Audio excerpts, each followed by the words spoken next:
in the.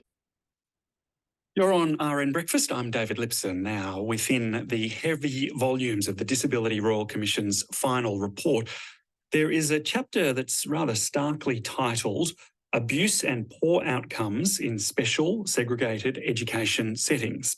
The Commission heard multiple accounts of violence, neglect and restrictive practices at special schools across the country and a failure of authorities to act on complaints. Departments of Education are being taken to courts and tribunals, but experts say the cases often settle, meaning the details never come to light. It's often said that as a parent, you only want the best for your child. For Astrid, not her real name, she thought sending her son to a school that specialised in educating autistic children in Victoria would set him up for the future, until the day he refused to go back. He just kept talking about a yellow rope, and then because his communication was a bit disjointed at that age, he was very bravely able to get out that he had been tied up. And then he started tying up all these toys to show me, and that went on for months and months and months. She pulled her son out of the school, but he continued to deteriorate. He became panicky, tried to run across busy roads and became distressed when they drove near the school. Things got so bad, they had to move. In New South Wales, it took David Roy's son years to tell his story. He started school at an early intervention class. He was becoming emotionally upset and had unexplained bruising. And we challenged the school on that, and they said nothing is going on. And so we removed him from the school. And 2 years later, he started to speak. And the first thing he told us was that he was scared of cupboards because he was being locked in a cupboard in the intervention unit with another child. Both Astrid and David Roy, who's actually Dr. David Roy, an education expert himself, lodged formal complaints. Their distress was compounded by the responses they received. The department initially threatened us with social work because they said we weren't qualified to homeschool our child. They didn't realise that I was both an academic in education and a teacher of experience of 17 years. We eventually took them to court. There was a mediation and it led to a settlement, which I'm not allowed to reveal because despite what the department says, they insisted upon a clause of non-disclosure. Trying to get the school to respond in, a reasonable manner, which they just didn't. It was very difficult to even get a response out of them. They were trying to ignore it. And the system is just using these incredible efforts to cover up what's happened. Julie Phillips, a respected disability advocate in Victoria, says these kinds of responses to complaints and settlements are common and help prevent cases from becoming public. It starts at the school and it's covered up by the region, and no matter how high you go, there's no neutrality or impartiality. You'll get the same answer up each rung. The ABC understands at least 2 discrimination cases involving students at segregated schools in Victoria have been settled out of court in recent weeks. Julie Phillips has also lodged another case on behalf of Astrid and several other families who've made serious complaints, but say investigations were not independent. So over the last 5 years or so, a number of parents and staff have made some very grave allegations of violence and abuse happening to children at 4 segregated schools. And what they've asked for is independent investigations into what's happened at those schools.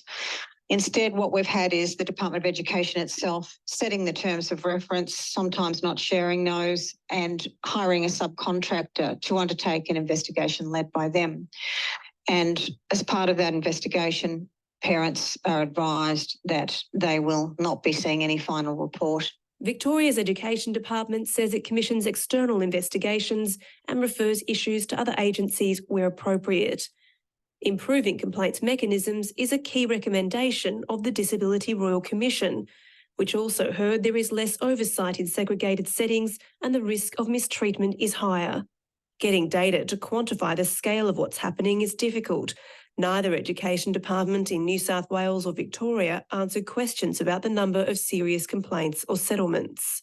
But New South Wales budget estimates papers revealed that state's department investigated around 400 allegations of misconduct towards students with disability in segregated and mainstream schools between 2017 and 2019.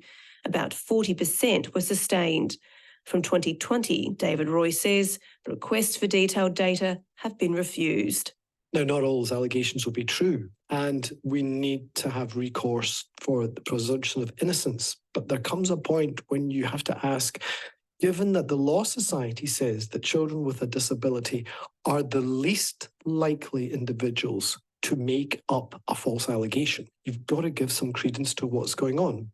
There is likewise little data available on restricted practices in schools. Victoria has just released some figures showing the incidence of restraint and seclusion in that state have increased. More than 1,500 episodes were recorded in 2019. That rose to more than 1,800 last year. The vast majority involved primary school children. There isn't a breakdown between mainstream and segregated schools, but Associate Professor Shirley Pode from the University of Queensland suspects that segregated schools would make up the bulk of the numbers. She's been asking various jurisdictions for data for years with little success. Children with disability deserve to be safe at school. Teachers deserve a safe working environment. The only way we can ensure that that happens for everybody is that if we work together to address any concerns that are happening in schools, if there's data that can help us to do that, every one of those children, there's a story to that. Departments contacted for this story say they're considering the recommendations of the Royal Commission, and they do their best to support students with disability and work with families on complaints. 3 of the Royal Commissioners want segregated schools phased out by 2051, with the long timeline aimed at helping mainstream settings build better and more inclusive supports. Commissioner Rhonda Galbally says the abuse, neglect and discrimination will continue in Australia unless the broader population has closer contact with people with disabilities of all kinds. And while they don't see them as playmates and schoolmates and friends at school, then they're not going to be friends at work and all the things that people do. So it's really key to Australia. David Roy's son is now at a different school, while Astrid's is homeschooled. Both have the world at their feet. I'm so happy, I cannot explain how much, to see him thrive with friends in a schooling situation and at home, and just watching him grow into the man that he is becoming. For somebody that was pegged as being babysat in a room for the rest of his primary school years at a special school, he is now learning. He's doing all levels of maths for his age, his reading, his writing. He's wonderful, and he's proved everybody wrong. That's parent Astrid, ending that report by Nancy Notzen. You are listening to RN Breakfast, where it's 24 past 8.